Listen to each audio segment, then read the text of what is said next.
Hello everyone and welcome back. Up next we have the Mistress. Now this is a boss that does have a lot of environmental effects, so you will be interacting with things outside of the boss frequently here. So be ready for that. We are splitting this fight up between 3 phases, so let's go over phase 1. Now for the tanks, there is a debuff called the Burden of Pain. If you get this debuff, you do have to taunt off whenever the tank gets this debuff, but what this debuff does is also important. If you have this debuff, any physical damage that you take is also copied over to the rest of the raid. So as soon as you get this debuff, make sure the other tank taunts off, and you have to avoid damage from any physical source. Now there are adds in this fight, and the good news is the adds do shadow damage, so as soon as the adds pop up, the Abyss Stalkers, if you are the tank with the debuff, you want to pick those up, and actually those are DPS priority. So again, if you have the tanking debuff, you are on add duty, and if you do not have the tanking debuff, you're on boss duty. For the adds, try to spread out their death as best as you can, because they will leave a puddle of ink on the ground, and there is a mechanic that happens later on with tornadoes, and you do have to hide behind these puddles. Now you do also have to avoid the jelly stuns as a tank. That mechanic is not for you and it will just stun you, making you take increased damage. And you do have to avoid the tornadoes. The tornadoes will spawn from one side of the room,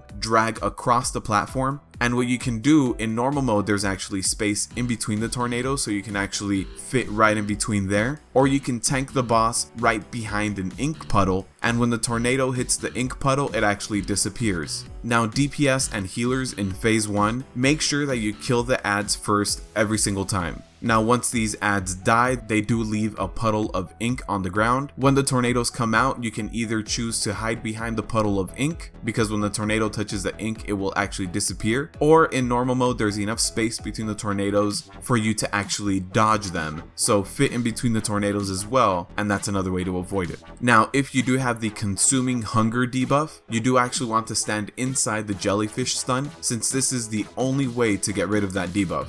Now once we do hit 70% for the boss's HP, we do reach phase 2, which is a very environment heavy phase. Now for the tanks, make sure you still keep swapping on the tanking debuff. This is still active in phase 2, and the adds are also still active. So again, if you have the tanking debuff, you are on add duty, and if you do not have the tanking debuff, you're on boss duty. For phase 2, there are no tornadoes, so the Abyss adds can actually be killed away from the raid, off in a corner, and actually even stacked up to minimize the ground coverage that they take. You do want to avoid the middle of the platform when this giant white bubbling line forms, and what this line does is it summons a giant whale that goes across it and one-shots anything in its path.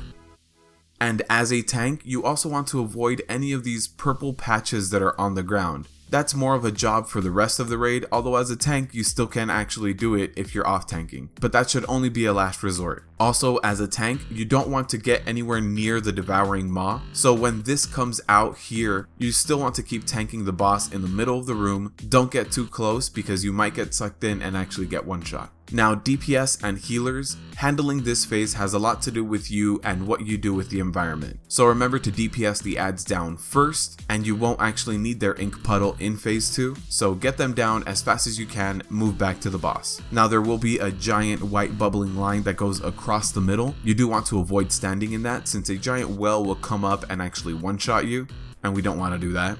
And you don't actually want to absorb the purple swirls on the ground unless there is a Devouring Maw up. Now when the Maw comes up, here is what it looks like. There are 2 circles in it. In order to make this Maw go away, what you need to do is actually get 3 people to pick up the purple debuff on the ground. They have to run to the Maw and actually get inside the first circle, but not inside the second. Once you give this Maw 3 debuffs, it will go away. If you happen to also go into the second innermost circle, this is one-shot territory. You will get eaten up and actually just go down. So remember, let's try not to feed the whale.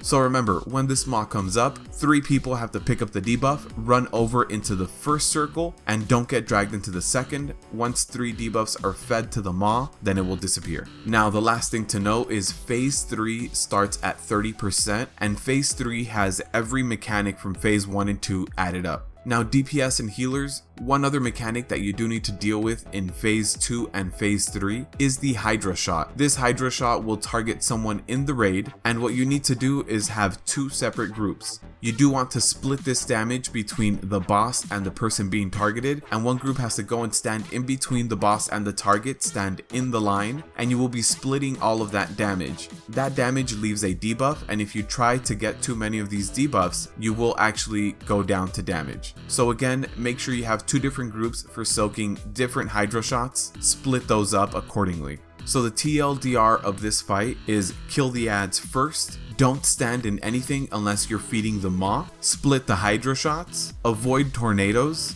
and clear your stacks of consuming hunger during the first phase. Overall, this boss is a 5 out of 10. There are only 2 one-shot mechanics during this fight, so try to avoid being one-shot. Since this boss gets super busy in phase 3, that's when you want to pop your lust so that that phase can last the least amount of time as possible. And I did actually enjoy this fight since it does interact with the environment so much. So thank you guys for watching, and if you like what I do and want to help support the channel, please go ahead and visit my Patreon. I do also stream on Twitch as well as on YouTube. So if you do have a Twitch account, go ahead and give me a follow there. Next week, I will start live streaming these Tomb of Sargeras runs. And as always, good luck out there.